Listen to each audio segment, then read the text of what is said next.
Hello and welcome to World Business Report from the BBC World Service. I'm David Harper, and coming up on this edition, in Nigeria, people are reacting to a dramatic rise in mobile data costs. Narendra Modi is heading for Washington, and we'll look at what the future might hold for US-Indian trade. Can Foxconn use their experience manufacturing computers and smartphones to make inroads into the auto industry? And I've been speaking to the boss of legendary German toy company Playmobil. Now, when the Indian Prime Minister Narendra Modi visits Washington and meets President Donald Trump on Thursday, there will be some warm hugs and shared laughs, but that will not be all. Trump and Modi have developed a strong personal rapport over the years, and there have been many high-profile meetings and joint appearances. But since returning to office, Donald Trump has threatened to impose tariffs on imports from many countries, India included. So where does that leave the business relationship between these two economic giants? I spoke to Sekhar, the head of the Indo-American Chamber of Commerce. India is right now offering a lot of services to the United States. Okay? And also with respect to the engineering materials which are going in. And we are also doing one more thing is to ensure that Indian companies are investing in the United States. If you see, which was about 22 billions of a foreign investment into the U.S. has now increased to 40 billions. And we have almost created another 300,000 jobs in the last 4 years by the Indian companies which have invested in the U.S. And we expect this to grow even further.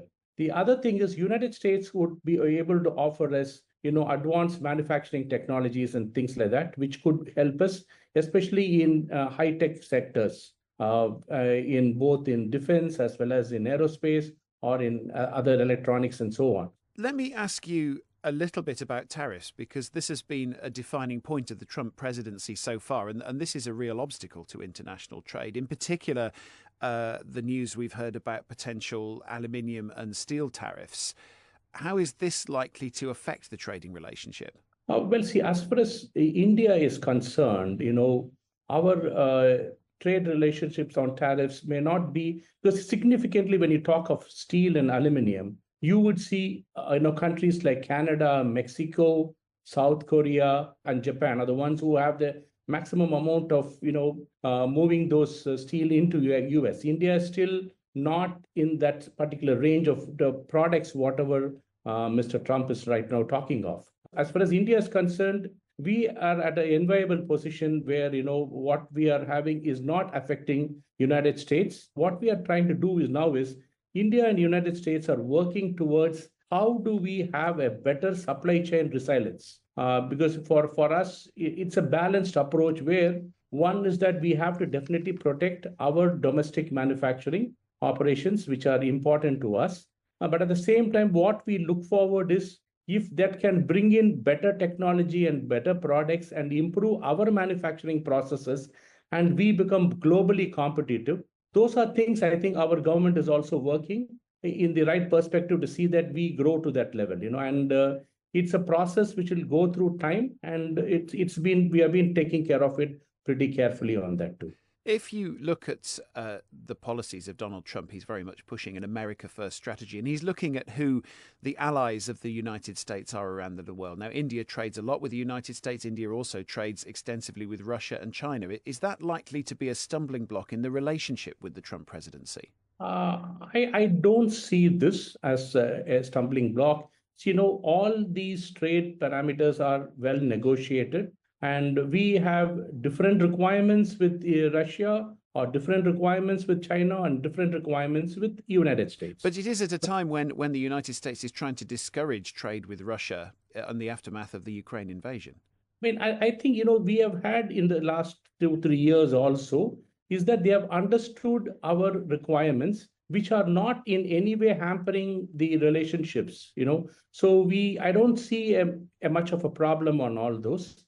And like, for example, we may even buy more U.S. oil and, or gas, which could offset if there are any misgivings on this, So that is also possible.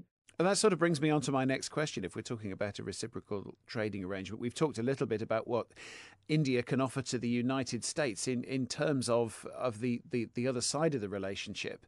What is it that India can gain from the U.S.? Oh, well, one of the things is, we have to improve upon our electronics manufacturing, semiconductor manufacturing, and, and also the technology towards that. That is something where the United States is keen to have more, for units being established here.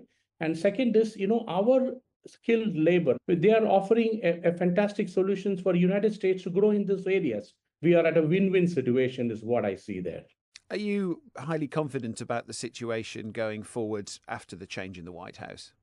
I don't think there's going to be much of a change as far as India is concerned. Is that much more stronger growth is what we are looking at, because see, you're also able to see in the last 4 or 5 years, Indian companies have invested also pretty heavily in the United States. See, India is the most populous country, number one, okay, and we produce a lot of skilled people out here.